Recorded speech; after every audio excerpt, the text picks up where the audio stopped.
Next आपके पास exercise है exercise 2.2। Express each of the following in logarithmic form. आपने ये रियल फॉर्म है, एक्सपोनेंशियल की फॉर्म में है, आपने इसको लॉगरिथमिक फॉर्म में लेकर जाना है।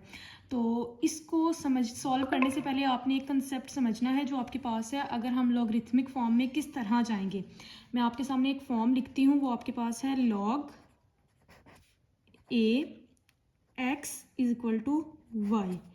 अब ये आपके पास लॉगरिथमिक फॉर्म है। अब ये किस तरह आती है, आपने एक चीज़ याद रखनी है, एक चीज़ अंडरस्टैंड करनी है। जो हमारे पास ये a है, ये हमारे पास बेस होता है। ये जो आपके पास x है, ये ऑलवेज आपके पास क्या होगा, ये रिजल्ट होगा। x किसी भी चीज़ का अगर मैंने उसको रियल फॉर्म में लेकर जाना है, लॉगरिथम हटा देना है इन टर्म्स के, मैंने आपके पास ऐसा क्वेश्चन हो जिसमें लॉग इन्वॉल्व ना हो, तो उसको रिमूव करने के लिए ये जो आपके पास हमेशा लॉग के नीचे कोई भी वैल्यू होगी, कोई भी कांस्टेंट होगा, कोई भी वेरिएबल होगा, ये आपके पास हमेशा क्या होता है, बेस होता है। ये आपके पास क्या होता है, रिजल्ट होता है जो आपका आंसर है। और ये जो आपके पास y है, ये आपका एक्सपोनेंट होता है, या आप इसको पावर भी कह सकते हैं। मतलब अगर आपको कोई इस फॉर्म में क्वेश्चन गिवन हो, आप उसको रियल फॉर्म में किस तरह लेकर जाएंगे। आपके पास जो लॉग के नीचे वैल्यू होगी, वो वेरिएबल है, वो कोई नंबर है, कुछ भी है, आपके पास वो क्या होगी, वो बेस होगी। एक्स जो होगा वो अपनी प्लेस पे ही रहेगा और वो आपका रिजल्ट, मतलब वो आपका आंसर है। और जो ये आपके पास y है, ये एक्सपोनेंट बन जाएगा। तो अगर देखें मैं इसका रिवर्स अप्लाई करती हूँ इसके ऊपर, तो ये किस तरह आएगा। तो ये जो आपके पास पावर है, ये बेसिकली पावर क्या चीज़ बनती है, जो आपके पास राइट साइड पे वैल्यू है, तो मैं इसको इज इक्वल लगाकर राइट साइड पे लिख दूंगी। ठीक है, आपके पास जो पावर है, मैंने यहाँ आपको बताया, या जो एक्सपोनेंट है वो क्या होती है आपके पास, इज इक्वल के बाद हम लिखते हैं। जो आपके पास लॉग के नीचे वैल्यू आएगी, मैं यहाँ लॉग लिखती हूँ। तो ये आपको समझाने का बेसिकली यही मकसद है कि आपको आइडिया हो कि हमने इसको लॉग में कैसे शिफ्ट करना है। तो इसीलिए पहले मैंने आपको लॉग की टर्म बताई है कि लॉग की जनरल टर्म क्या है। ये आपके पास log ax is equal to y. ये जो x होगा ये हमेशा आपका क्या है, रिजल्ट है, मतलब आपके पास आंसर है।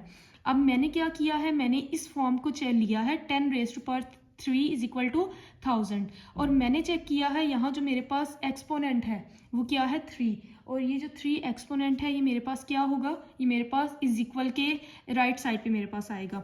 अब ये जो मेरे पास रिजल्ट है, मींस ये जो मेरे पास x है, ये किसका है, और यहाँ वैल्यूज आपने कैसे शिफ्ट करनी है वो मैं अभी आपको बताऊंगी। मैंने लॉग अप्लाई किया, लॉग अप्लाई करने के बाद ये जो बेस थी, यहाँ मेरे पास बेस क्या है 10, वो कहाँ आ जाएगी, लॉग के नीचे।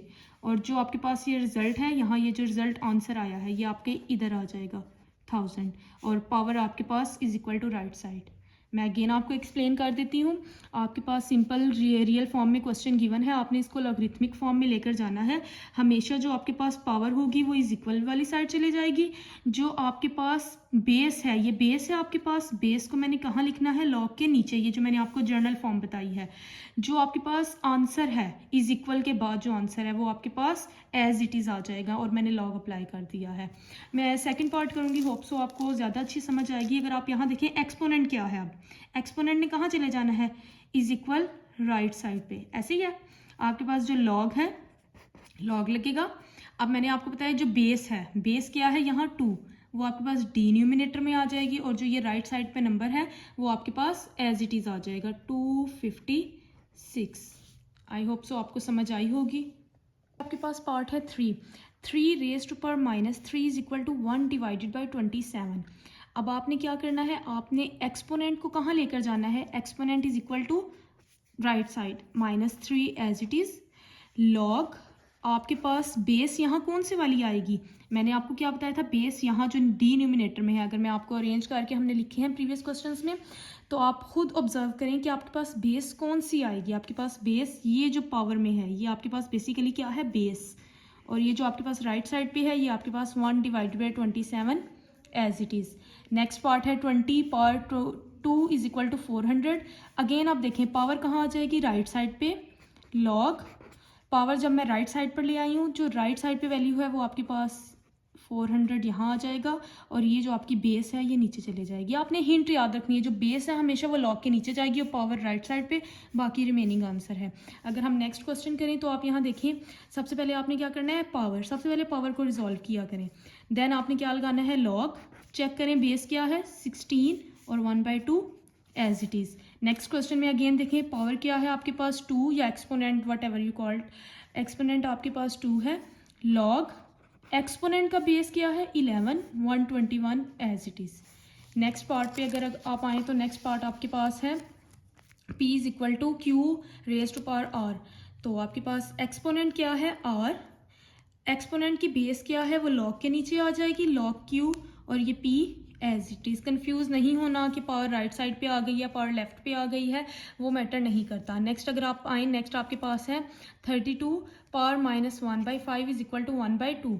तो पावर सबसे पहले आपने राइट साइड पे ले जानी है, आपके पास आ जाएगा 1/5। राइट साइड पे आप पावर ले गई हैं तो क्या आ गया है -1/5। अब पावर की जो बेस है वो कहाँ आ जाएगी, लॉग के नीचे, और 1/2 as it is. Hope so आपको इनकी समझ आ गई होगी।